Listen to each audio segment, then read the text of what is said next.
Hello guys and welcome back to my channel. आज का video कुख्यात यूनिट 731 के बारे में। इतिहास में छिपा हुआ है वर्ल्ड वॉर 2 का सबसे काला अध्याय, यूनिट 731, एक गुप्त जैविक युद्ध कार्यक्रम जहां विज्ञान के नाम पर अकल्पनीय भयावहताएं हुई। आज हम जापान के सबसे कुख्यात वॉर क्राइम्स के पीछे की सच्चाई उजागर करेंगे। ये सब शुरू हुआ सन 1937 में, जब जापानी सेना ने लेफ्टिनेंट जनरल शिरो इशी के नेतृत्व में यूनिट 731 की स्थापना की। कागजों पर यह जल शुद्धिकरण संयंत्र था, लेकिन इसकी असली मिशन थी बायोलॉजिकल और केमिकल वॉरफेयर रिसर्च। यह जापानीज ऑक्यूपाइड मैनचूरिया में स्थित था, जहां हजारों लोग, युद्धबंदी, आम नागरिक, यहां तक कि बच्चे भी को मारुत या लकड़ी के लट्ठे के रूप में प्रयोग के लिए चिन्हित किया गया। जापान की सरकार ने दशकों तक इसकी मौजूदगी से इनकार किया और पीड़ितों को अमानवीय ठहराकर इन अत्याचारों को सही ठहराने की कोशिश की। अब इससे पहले कि मैं आपको बताऊं कि वहां कितने भयानक अपराध हुए, मैं आपको चेतावनी देना चाहता हूं। यह बहुत ही परेशान करने वाला और भयावह है, लेकिन ये अत्याचार किसी उद्देश्य के बिना नहीं थे। इन भयानक प्रयोगों के पीछे एक ठंडा, क्रूर मकसद था। लोगों पर बिना एनेस्थीसिया के विविसेक्शन की गई, यानी जिंदा इंसानों को काटा चीर कर उनके अंगों और बीमारियों के असर का अध्ययन किया गया। कल्पना कीजिए, उस दर्द को महसूस करते हुए मरने का क्या अर्थ होता होगा। हड्डियां तोड़कर देखी गई कि क्या इंसानी शरीर खुद से ठीक हो सकता है। ठंड में जमाकर देखा गया कि कितनी देर में इंसान की नसें बर्फ बन जाती है। भूखा रखकर देखा गया कि कितने दिन में इंसान का शरीर खुद को खाने लगता है, और ये सब बिना किसी दया के किया गया।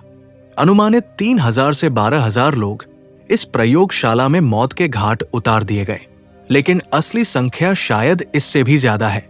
आप सोच रहे होंगे, क्यों? इतनी भयानक क्रूरता की वजह क्या थी?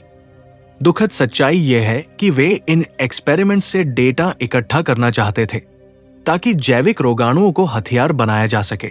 और दुर्भाग्य से जापान ही अकेला देश नहीं था जिसने इस तरह के ह्यूमन एक्सपेरिमेंट्स किए। नाजी जर्मनी के कॉन्सेंट्रेशन कैंप्स और सोवियत यूनियन के गुलाग्स भी ऐसे ही भयावह प्रयोगों के गवाह रहे हैं। जब जापान ने 1945 में आत्मसमर्पण किया तो यूनिट 731 की सुविधाओं को सबूत मिटाने के लिए नष्ट कर दिया गया। लेकिन यहां एक चौंकाने वाला मोड़ आया। अमेरिका ने इशी और उनकी टीम को इम्यूनिटी दे दी, बदले में उनके शोध के लिए। इसलिए वे टोक्यो ट्रायल से बच गए। सिर्फ सोवियत कोर्ट्स ने कुछ ही लोगों पर मुकदमा चलाया। आज यूनिट 731 की विरासत स्मृतियों का युद्ध क्षेत्र बनी हुई है। चाइना के म्यूजियम्स जैसे पिंगफै मेमोरियल पीड़ितों की याद में बने हैं, जबकि बचे हुए लोग और एक्टिविस्ट्स अब भी न्याय की मांग कर रहे हैं।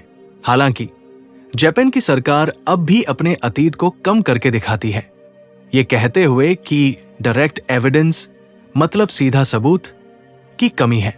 इस इनकार ने भूराजनीतिक तनाव और ऐतिहासिक जिम्मेदारी पर बहस को और बढ़ा दिया है। इतिहास से सबक लेना जरूरी है। आखिर यूनिट 731 को याद क्यों रखा जाए? क्योंकि इसकी कहानी एक चेतावनी है। ये दिखाती है कि युद्ध कैसे साइंस को भ्रष्ट कर सकता है।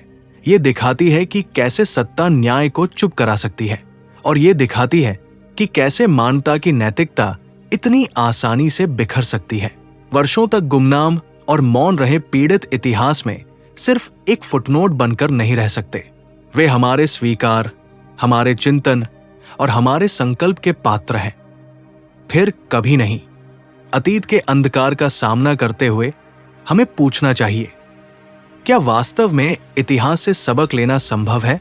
इसका उत्तर भूलने में नहीं, बल्कि ये सुनिश्चित करने में है कि ऐसा अंधकार फिर कभी चुप्पी में पनपने न पाए। यूनिट 731 मानव क्रूरता की गहराइयों की एक डरावनी याद दिलाता है। भले ही न्याय पूरी तरह नहीं मिला, लेकिन इतिहास इसे कभी नहीं भुला सकता। अगर आपको यह वीडियो सूचनात्मक लगा तो इसे अपने दोस्तों के साथ शेयर करें और चैनल को सब्सक्राइब करना न भूलें। अगले वीडियो में मिलते हैं। इतिहास की छाया घनी है, लेकिन सच उजागर होना बाकी है।